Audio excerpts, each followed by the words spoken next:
Welcome to week 9 of Explore the Bible. We're continuing in the book of Luke and looking forward to this Luke 22. We're continuing in the book of Luke chapter 22. So looking forward to our study this week. Be sure and subscribe to the channel, like, comment, help us build up the algorithm. I don't know what all that is, but help us do that as we go forward here. We're excited about this study today. He says, then he withdrew. So we are after the Lord's Supper.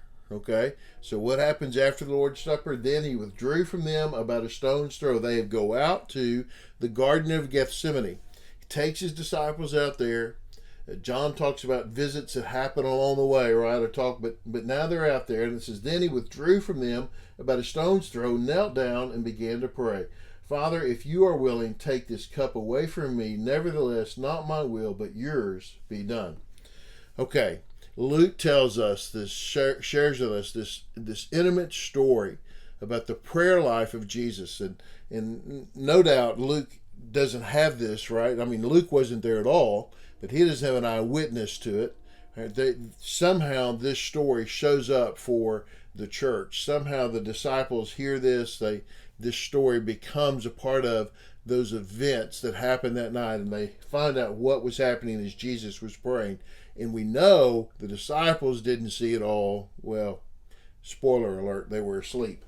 Okay, so Jesus goes, he puts them down to pray. Y'all pray here, watch and pray. Then he goes a little farther to pray.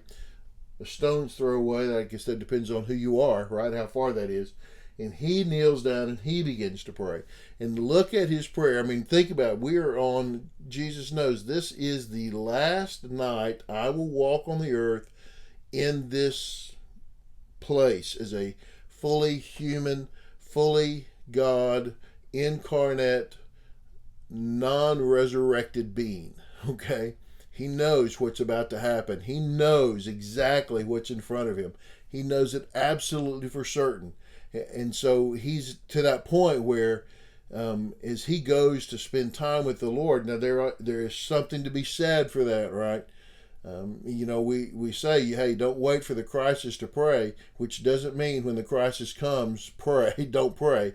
It means you pray then too, right? You pray before. We know Jesus did on a regular basis, spent time with his Father, and we know here now he comes at this point to spend time with the Father, and he begins to pray, Father, if you are willing, and I hear the personal intimacy there of that, and the battle that is within Jesus, that we get this view into, right? I mean, I don't know how we explain that. We've talked in the past about how do you talk about the Trinity and how do we understand that, and it's one of those things that when we think about the incarnate Jesus and he's fully human and yet fully God, and how do those two things and the will of man and the will of God, how do these things work themselves out? The answer to that is I don't know. It's way past me, okay? So we get a picture of it, we get an insight here. Not that it gives us full understanding, but it is an insight.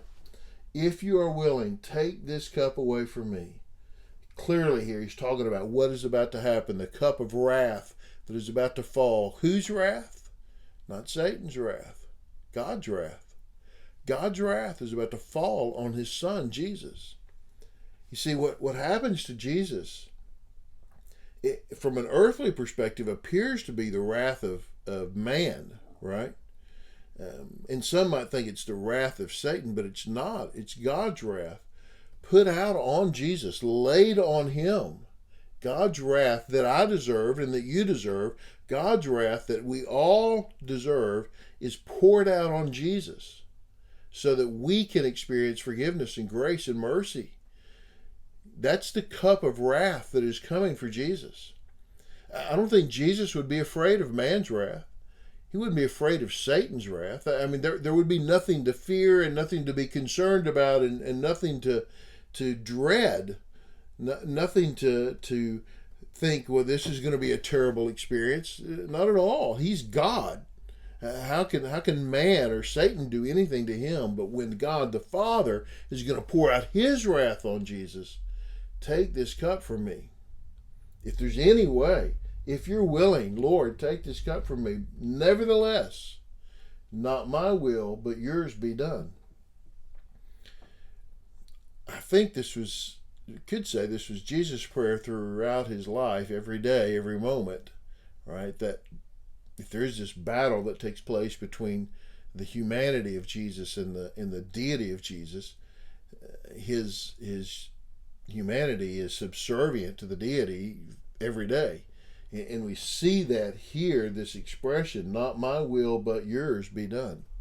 This is the subservient nature of the humanity of Jesus, bowing down before the deity and saying, your will be done.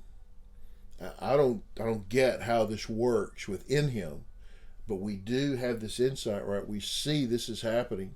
And it is a picture of the full humanity of Jesus and the full deity of Jesus all at the same time, right? He has chosen. I'm choosing God's will. So we'll move on. Then an angel from heaven appeared to him, strengthening him. Being in anguish, he prayed more fervently, and his sweat became like drops of blood falling to the ground. You see the humanity of Jesus. And this is interesting, isn't it? This thing about an angel shows up to minister to him, somewhat like what happens at the end of the temptations that come from Satan. When the angels come to minister to Jesus after those temptations, they're in the desert. Here it happens again. So is this final temptation that Satan is putting before Jesus this night, and this battle that takes place, the spiritual battle, and Jesus proclaims his allegiance to God the Father. Your will be done, right? And he's in anguish. He's praying fervently. He sweat drops of blood falling to the ground. This is hard.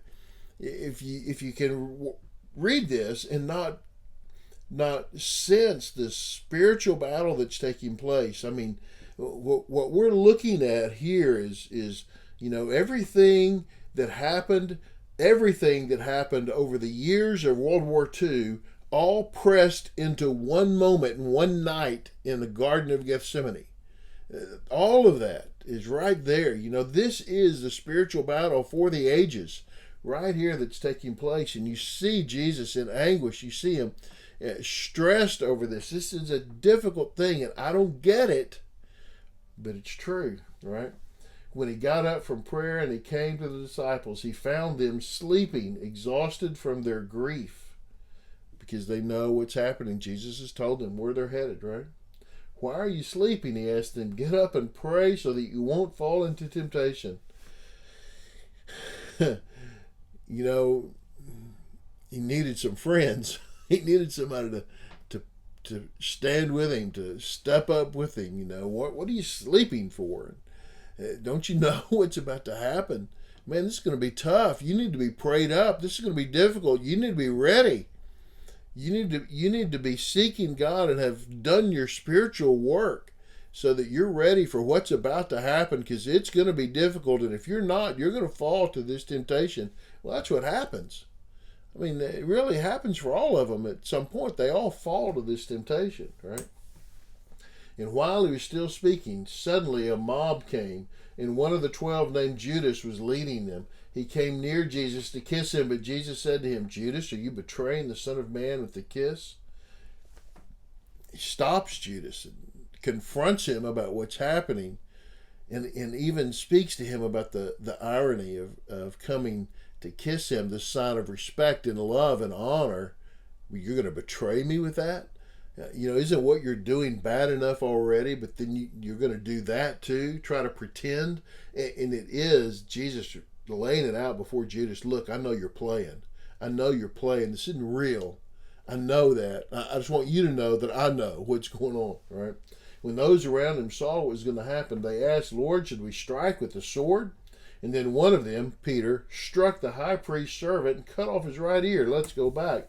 Get up and pray so that you won't fall into temptation. You need to be prayed up so you don't get tempted. What happens here? Lord, maybe should we fight him? Right then, Peter grabs the high priest's servant, or strikes the high priest's servant, cuts off his right ear. Boom! Right there. But Jesus responded, no more of this. And touching his ear, he healed him. Whoa! You would think at that moment that the soldiers that have showed up might have gone, we might be here might be the wrong deal. Maybe we shouldn't follow the orders we've been given. And this Judas guy might be off his rocker, and our bosses, they might not really know what they're doing here, because he just put that guy's ear back on.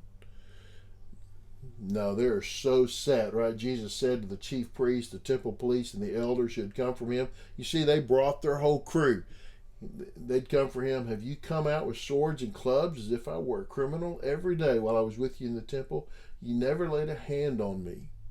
Well, you know why? Because the Lord would not prevent it, right? We see that in Scripture where God would not prevent them to do that. He would not allow them to do it. He prevented them from taking Jesus, even though they wanted to. He says, you couldn't touch me, but this is your hour and the dominion of darkness. Jesus says, you couldn't touch me before, but this is your time. You're going to get this little time. It's interesting. They do get this little time, these few hours. And darkness reigns, it appears, but the Lord has established under his sovereignty the time frame they're going to have.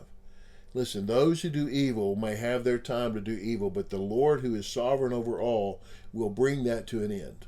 He will bring that to an end. They may have a time, an hour of darkness dominion, but that will not last forever. The Lord will bring it to an end, and that's what's going to happen here. All right, I hope that helps as you study. Thanks for teaching. Thanks for being faithful to God's Word. Thank you for watching. I really do appreciate it. Subscribe to the channel if you haven't already, and share it with others. Let them know. God bless you. Have a great Sunday. We'll see you next time.